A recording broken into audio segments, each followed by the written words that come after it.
ಎಲ್ಲರಿಗೂ ನಮಸ್ಕಾರ. ಜ್ಯೋತಿ ಕಿರಣ್ ಕ್ರಿಯೇಷನ್ಸ್ಗೆ ಸ್ವಾಗತ.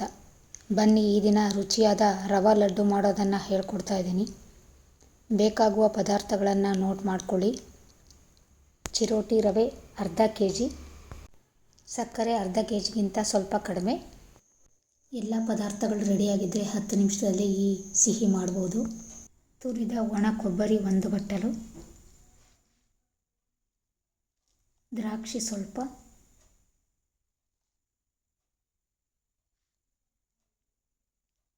ಗೋಡಂಬಿ ಸ್ವಲ್ಪ, ಚೆನ್ನಾಗಿ ಕಾಯಿಸಿದ ಹಾಲು 1 ಲೋಟ, ತುಪ್ಪ ಸ್ವಲ್ಪ,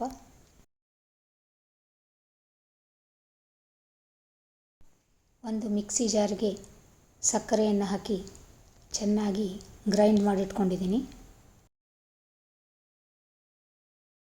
ಈ ರವಾ ಲಡ್ಡು ಒಂದು ಸಾಂಪ್ರದಾಯಿಕ ಭಾರತೀಯ ಸಿಹಿ ತಿನಿಸು. ಹಬ್ಬಗಳಲ್ಲಿ, ವಿಶೇಷ ಸಂದರ್ಭಗಳಲ್ಲಿ ಸಾಮಾನ್ಯವಾಗಿ ಇದನ್ನು ತಯಾರಿಸಲಾಗುತ್ತೆ. ಗ್ಯಾಸ್ ಹೊತ್ತಿಸಿ ಸಣ್ಣ ಉರಿಯಲ್ಲಿ ಒಂದು ಚಿಕ್ಕ ಪಾನನ್ನಿಟ್ಟು ಸ್ವಲ್ಪ ತುಪ್ಪವನ್ನು ಹಾಕಿ ಬಿಸಿಯಾದ ನಂತರ ಹೊರತೆಗೆದು ಅದಕ್ಕೆ ದ್ರಾಕ್ಷಿ ಮತ್ತು ಗೋಡಂಬಿಯನ್ನು ಹಾಕಿ ಚೆನ್ನಾಗಿ ಮಿಕ್ಸ್ ಮಾಡಿ ಬೇರೆ ಎತ್ತಿಟ್ಕೊಂಡಿದ್ದೀನಿ. ಅದೇ ಗ್ಯಾಸ್ ಮೇಲೆ ಇನ್ನೊಂದು ಪಾನನ್ನಿಟ್ಟು ಪಾನಿಗೆ ರವೆಯನ್ನು ಹಾಕಿ ಸಣ್ಣ ಉರಿಯಲ್ಲಿ ಚೆನ್ನಾಗಿ ಮಿಕ್ಸ್ ಮಾಡಿದ್ದೀನಿ. ಪೂರ್ತಿ ಪ್ರೋಸೆಸ್ ಆಗುವವರೆಗೂ ಸಣ್ಣ ಉರಿಯಲ್ಲೇ ಮಾಡ್ಕೋಬೇಕು. ರವೆಯನ್ನು ತುಂಬ ಹುರಿಬಾರ್ದು, ನಿಧಾನವಾಗಿ ಮಿಕ್ಸ್ ಮಾಡ್ತಾನೆ ಇರಬೇಕು, ನಿಲ್ಲಿಸಬಾರ್ದು, ಇಲ್ಲಾಂದರೆ ತಳ ಹಿಡಿಯುತ್ತೆ. ಹುರಿದ ರವೆ, ಸಕ್ಕರೆ, ತುಪ್ಪ ಹಾಗೂ ಒಣ ಹಣ್ಣುಗಳಿಂದ ತಯಾರಾಗುವ ಈ ಲಡ್ಡು ತಯಾರಿಸಲು ಸುಲಭವಾದರೂ ರುಚಿಯಲ್ಲಿ ಸಮೃದ್ಧವಾಗಿದೆ.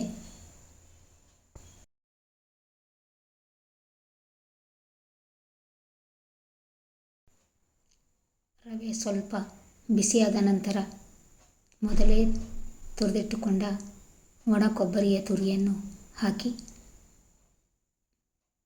ಮಿಕ್ಸ್ ಮಾಡಿ ನಿಧಾನವಾಗಿ ಚೆನ್ನಾಗಿ ಮಿಕ್ಸ್ ಮಾಡಬೇಕು.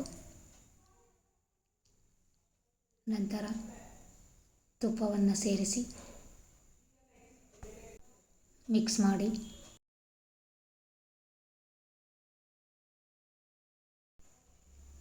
ತುಪ್ಪದಲ್ಲಿ ಹುರಿದಿಟ್ಟುಕೊಂಡ ಒಣ ದ್ರಾಕ್ಷಿ ಮತ್ತು ಗೋಡಂಬಿಯನ್ನು ಹಾಕಿ ಚೆನ್ನಾಗಿ ಮಿಕ್ಸ್ ಮಾಡಿ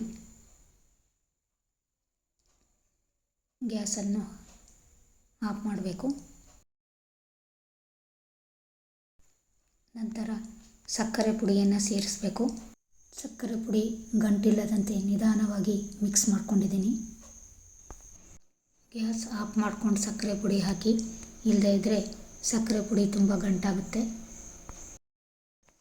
ಯಾರೆಲ್ಲ ನನ್ನ ಚಾನಲ್ ನೋಡ್ತಾ ಇದ್ದೀರೋ ಪ್ಲೀಸ್ ಸಬ್ಸ್ಕ್ರೈಬ್ ಮಾಡಿ. ಇನ್ನೂ ಹೊಸ ರೆಸಿಪಿಗಳನ್ನು ತಯಾರಿಸುವ ವಿಧಾನವನ್ನು ಹೇಳ್ಕೊಡ್ತೀನಿ. ಲಡ್ಡು ತಯಾರಿಸುವಾಗ ಸ್ವಲ್ಪವೇ ಹಾಲನ್ನು ಸೇರಿಸಿ ನಿಧಾನವಾಗಿ ಸ್ವಲ್ಪವೇ ಮಿಶ್ರಣ ತೆಗೆದುಕೊಂಡು ಕೈಗಳಲ್ಲಿ ಉಂಡೆಯನ್ನು ತಯಾರಿಸಿ. ಮಿಶ್ರಣ ಸ್ವಲ್ಪ ಹುಡಿಯಾಗಿದ್ದರೆ ಸ್ವಲ್ಪ ಹಾಲು ಸೇರಿಸಿ ಉಳಿದ ಎಲ್ಲ ಲಡ್ಡುಗಳನ್ನು ತಯಾರಿಸಿ. ಈಗ ಸಿಹಿ ತಿನಿಸು ಸಾಂಪ್ರದಾಯಿಕ ರುಚಿಯ ರವಾ ಲಡ್ಡು ಸವಿಯಲು ಸಿದ್ಧ ಆಗಿದೆ. ನೋಡಿ, ಅರ್ಧ kgಯಲ್ಲಿ ಸುಮಾರು 30 ಲಡ್ಡುಗಳು ತಯಾರಾಗುತ್ತೆ. ನೋಡಿ ಈಗ ಲಡ್ಡು ಎಷ್ಟು ಸ್ಮೂತಾಗಿದೆ, ತುಪ್ಪದ ಪರಿಮಳ ಬರ್ತಾ ಇದೆ. ನೀವು ಮನೆಯಲ್ಲಿ ಒಮ್ಮೆ ಮಾಡಿ ನೋಡಿ. Thank you.